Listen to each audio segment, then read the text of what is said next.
Mr. Ryan Dish to come up.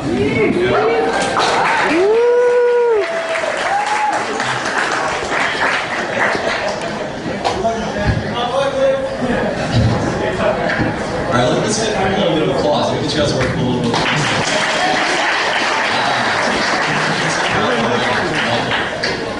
So, stand up for 150 cops with no 2-drink minimum. I'm going to drown my agent when I get home.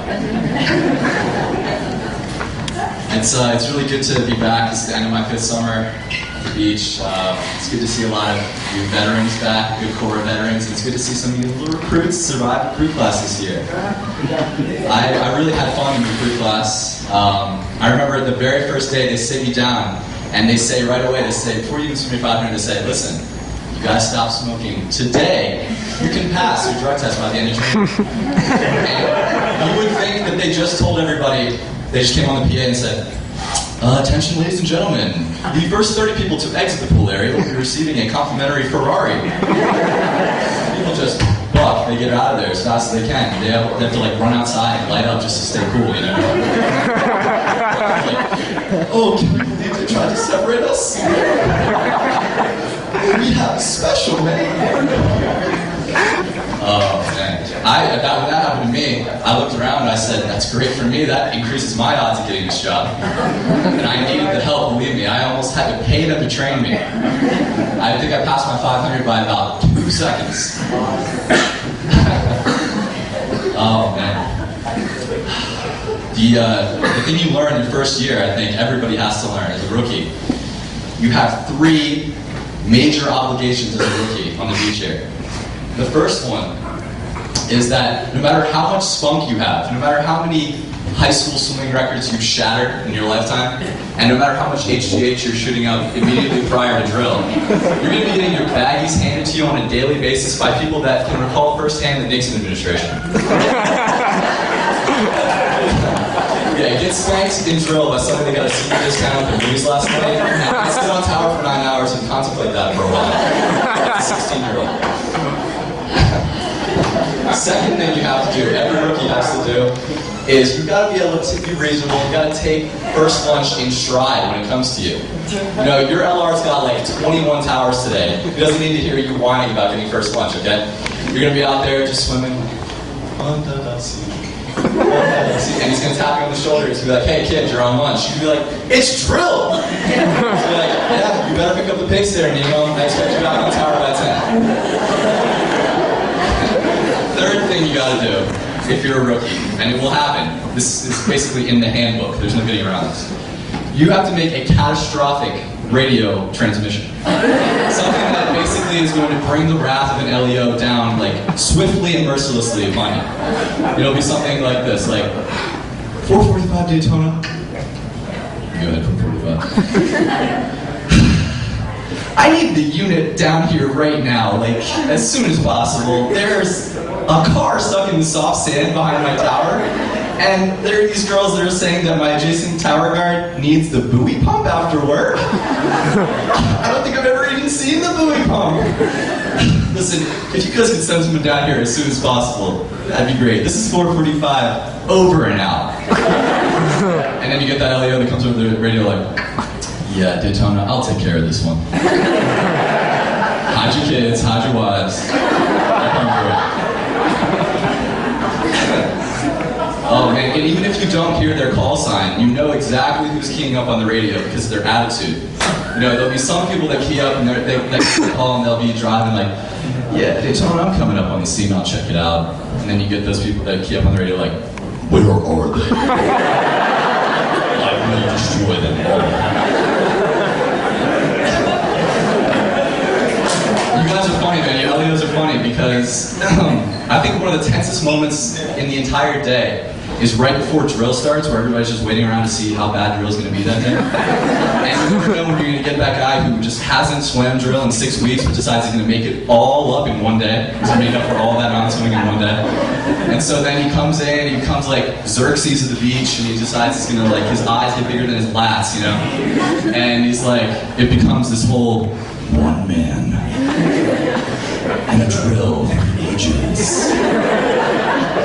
And then next thing you know, they're walking out like, all right, guys, listen up. This is what we're gonna do for drill today. All right.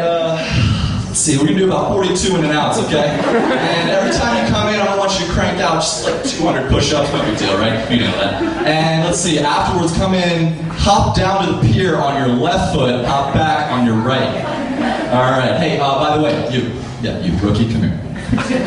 Run over to my house, grab my dry cleaning, will you? Okay. Also, in the backyard, there's a palm tree. To the left of it, there's going to be 3, count them, 3 dog poop piles. Pick them up. Okay? We actually are out of paper towels right now, so I'm going to need you to just be a man, use your hands, will you? All right, thanks. That's great.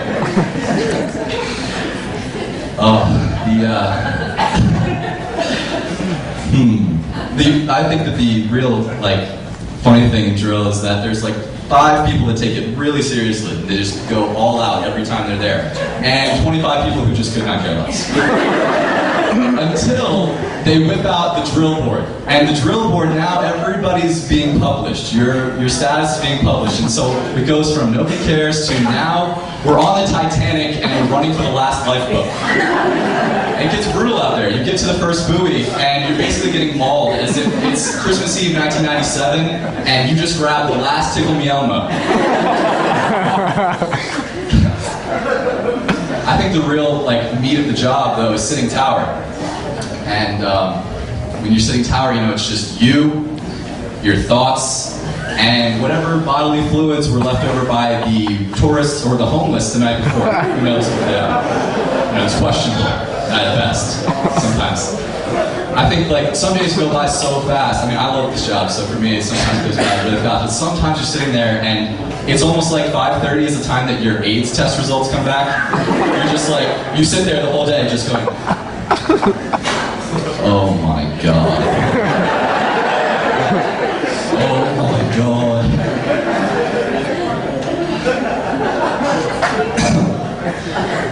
I think one of the worst days you can have though is when you're sitting tower and there's just dark clouds rolling in the entire day, but you never go on red light. This is for me, this is like being in your doctor's office waiting room and you're sitting there for 8 hours, if that wasn't bad enough, but the guy next to you is just geared up to sneeze the whole time. He's just you're just whoa, sneeze already. And if we actually do go on red light, we clear our bathers, the tower's high, you guys are familiar with the show. Then we are sitting there waiting out the storm. Whoever it is that calls us off with red light, when we go 10 out of red light, you are immediately everyone's greatest enemy. I really don't care who you are. I don't care if you just performed life-saving CPR on an entire fleet of infant foster children. Everybody hates you at that moment.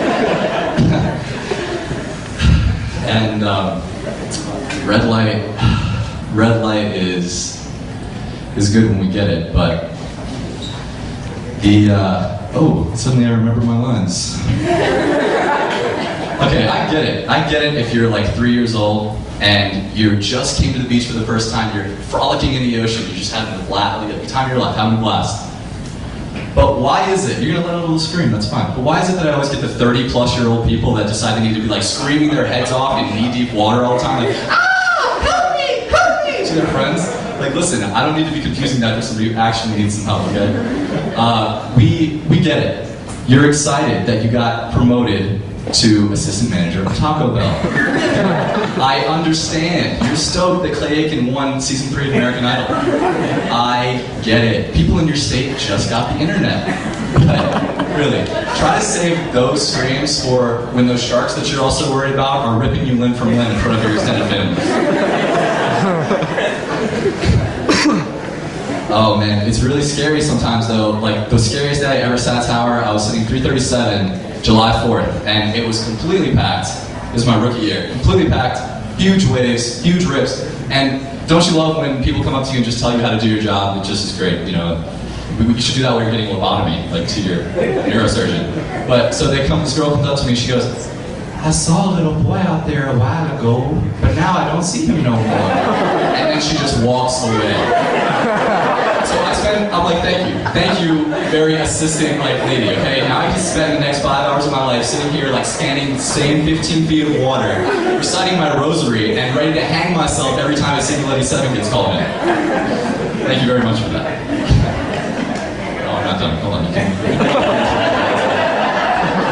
You're almost out of this. I'm almost out of it. What's actually scarier sometimes than that is the sheer volume of these human beings that decide to beach themselves on our shores. Oh my god, these are people that make Eddie Murphy from The Nutty Professor look like a starved Namibian. You know? And they do the thing where they plop themselves down at water's edge, and then when the waves wash over them, they try not to topple over. They go like this. I'm really not sure what this is all about. I'm assuming this is the best way they know to bathe themselves now that their proportions have exceeded that of a shower, a real tub, or even an above-ground pool.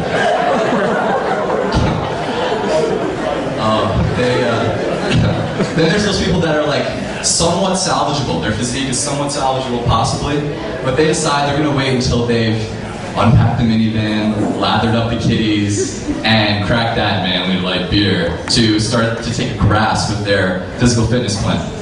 Then you get to see these people barefoot with their board shorts on, jogging, if you'll call it jogging, down the beach, smoking a cigarette and hitting a can of mayonnaise just under their arms, every 20 yards, just scooping with a spoon, hold on a second, side of the room that likes mayonnaise. I like mayonnaise too, okay? Just not with my tobacco products and my exercise routine. Then, sometimes the tourists are really scary. These are the people we're supposed to be letting go out into the ocean. They come up to you and they're asking you questions. These are people that need to scrape together brain power just to breathe, let alone swim. And they come up to you and say stuff like, "How are the sharks today? Do you guys shoot the sharks when you see them?" That's the point where I just want to pull out and be like, I can think of a couple things I'd like to shoot right now. Or the girl that goes up "Hey, what's the deal with all them jellyfish?" And I say, "Well, listen, ma'am. Just think of the jellyfish like you would neighborhoods in the inner city. Stay away from the colored ones and you'll be fine."